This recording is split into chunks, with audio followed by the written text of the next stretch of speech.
La traición es la envidia armada, pero la persecución se institucionalizó. Allanamientos. Prohibición de salida del país. Prisión preventiva para diferentes dirigentes de la Revolución Ciudadana.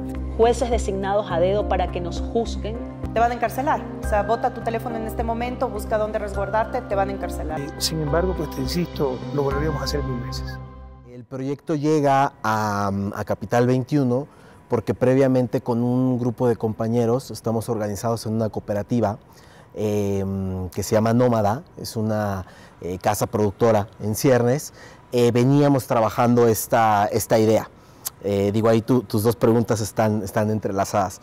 Veníamos trabajando esta idea porque sabíamos de un grupo de ecuatorianos que vivían en México en condición de asilados políticos, ¿no? Eso se daba en el marco, bueno, ya del golpe de Estado a Evo Morales en Bolivia. Entonces, así como estaban los compañeros, las compañeras bolivianas, pues también había un grupo de personajes ecuatorianos en México en esa condición. Entonces eso nos llamó la atención, empezamos a preguntar, a investigar, pues cuál era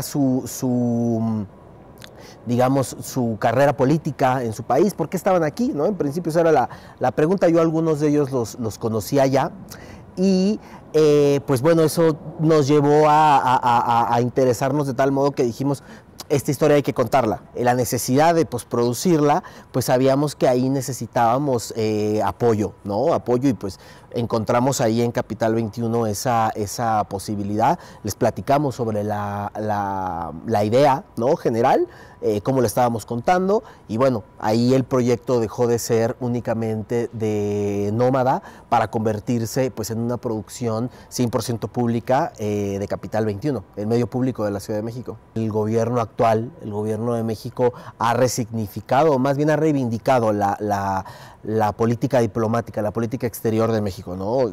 México siempre, y si uno revisa sus antecedentes, es un país estelar en la historia de las naciones, o sea, son pocos los países del mundo que pueden tener ese timbre de orgullo, ¿no? Y decir, yo he hecho esto o aquello en materia de política exterior. Bueno, México está en esa lista.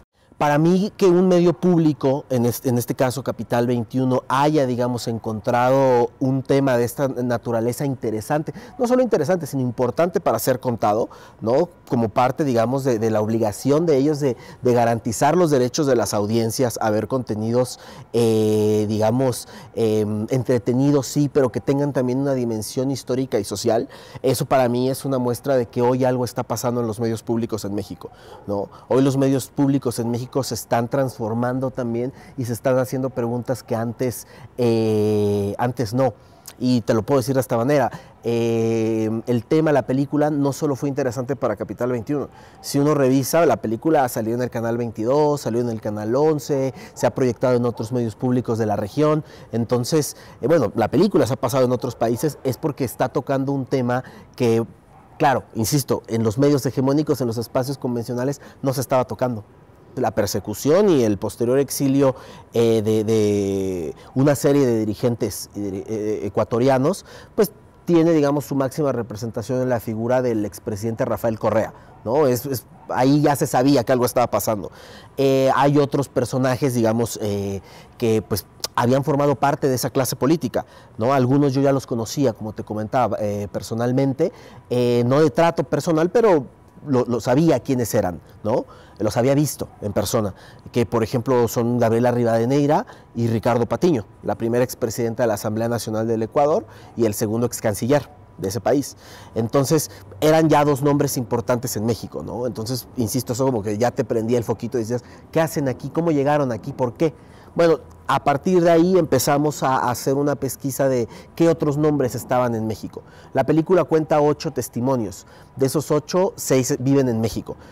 Uno de los que no es el expresidente Rafael Correa y el otro es Fernando Alvarado, el exsecretario de Comunicación que vive en Venezuela. Fue a través de los propios entrevistados que ya teníamos, que en algún viaje que él hizo a México aprovechamos para hacerle la entrevista en el Complejo Cultural Los Pinos. Ese cuadro que se ve en la película es de la Casa Miguel Alemán, la casa, digamos, principal, donde vivían Peña, por lo menos Peña, ¿no? Y bueno, Rafael en ese entonces no preguntó mayores detalles sobre la película, ¿no? Llegamos al complejo, le hicimos una pequeña visita guiada, nos sentamos, le entrevistamos y tan. es interesante la pregunta que me haces, porque cuando es el momento del preestreno, el cual se hizo aquí en la Cineteca Nacional, por cierto, él lo dice después, ¿no? Él me lo ha comentado, se lo ha comentado, digamos, al equipo. Él no se esperaba una pieza así. Él llegó y dijo, bueno, pues todos están chavos, ¿no?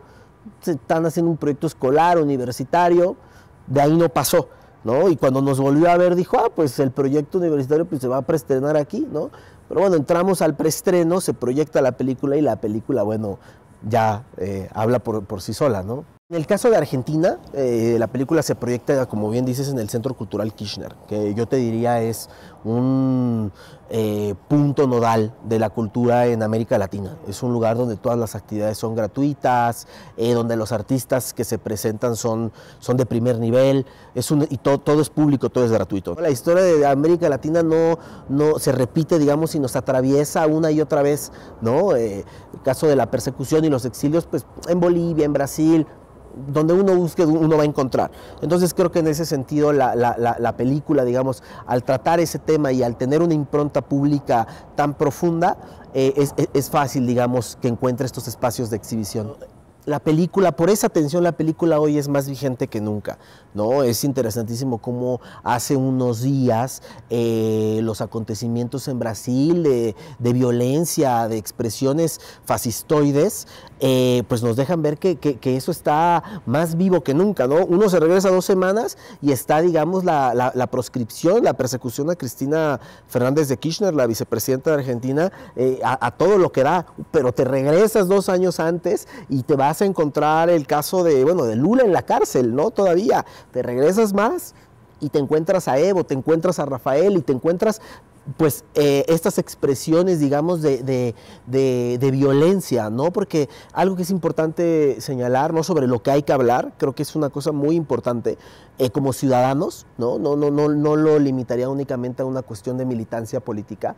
Yo creo que como ciudadanía tenemos que empezar a pensar cómo estas expresiones de odio que la derecha, digamos, materializa a través del sistema judicial por una parte, pero al mismo tiempo a través de los medios de comunicación corporativos, hegemónicos, son los que motivan cambios políticos perjudiciales para la misma gente, ¿no? O sea, uno no podría entender cómo llegan al poder personajes como Bolsonaro, por ejemplo, si no es a través de ese lawfare, ¿no? Que es, insisto, la persecución política con 2 patas, el sistema judicial y los medios de comunicación hegemónicos, ¿no? Y el hecho de que llegue un personaje como Bolsonaro a la presidencia de un país, además como Brasil, lo que significa Brasil para el mundo, no es cualquier cosa, no es que hay un gobierno de derecha, es que hay un gobierno fascistoide que se traduce en pobreza, en desigualdad, en corrupción, en violencia, ¿no? En muerte, ¿no? Brasil, infelizmente, no es un caso, digamos, que no debiera ser ejemplo, ¿no? Pero el caso con el COVID, cómo se manejó, el caso brasileño es particularísimo, ¿no? Las elecciones recién, cómo hubieron expresiones de violencia. Entonces, creo que la película, en ese sentido, alerta, ¿no? Si la película sirve como esa herramienta de pedagogía, de reflexión ciudadana, la película alerta. Hoy México está viviendo un proceso de cambio, que a algunos les gustará, a otros no. No, pero es un proceso político progresista muy particular que tiene una marca, tiene un fin y para allá va, ¿no? Es decir, hoy por hoy uno no ve que haya demostraciones como las que hay en Brasil, como las que hay en Bolivia, en Argentina. Hoy no se ve, ¿no? Pero es fácil, es relativamente fácil llegar a esta conclusión. En su momento esos gobiernos tampoco lo veían. Claro, fíjate, yo creo que es una cosa inherente a la condición humana. No la estoy justificando, ¿no? Tú me estás pidiendo una suerte de explicación. Lo que yo pienso, mi opinión es esa, ¿no? Yo creo que si uno se regresa, digamos, a los textos de Shakespeare o de Cervantes, ahí la va a encontrar, ¿no? Te puedes ir más atrás, te puedes ir con los griegos. La traición en política es una cosa que está presente todo el tiempo, ¿no? Es una cosa que está ahí y entonces creo que la película también tiene, digamos, esa otra finalidad, ¿no? Es quizás imposible saber quién es traidor o quién no, pero por lo menos la película te ayuda a estar alerta. Porque, insisto, volviendo a lo que te comentaba hace un instante, hoy el proceso político va muy firme, ¿no? Y va avanzando, digo, a veces a pasos más rápidos, a veces más lentos, a veces son más grandes, ¿no? A veces más pequeños, pero el proceso avanza. Hoy no hay, digamos, elementos que a la sociedad le hagan, digamos, preocuparse por ese tipo de expresiones. Pero esas cosas ahí están, ¿no? Entonces creo que la película sirve en ese sentido.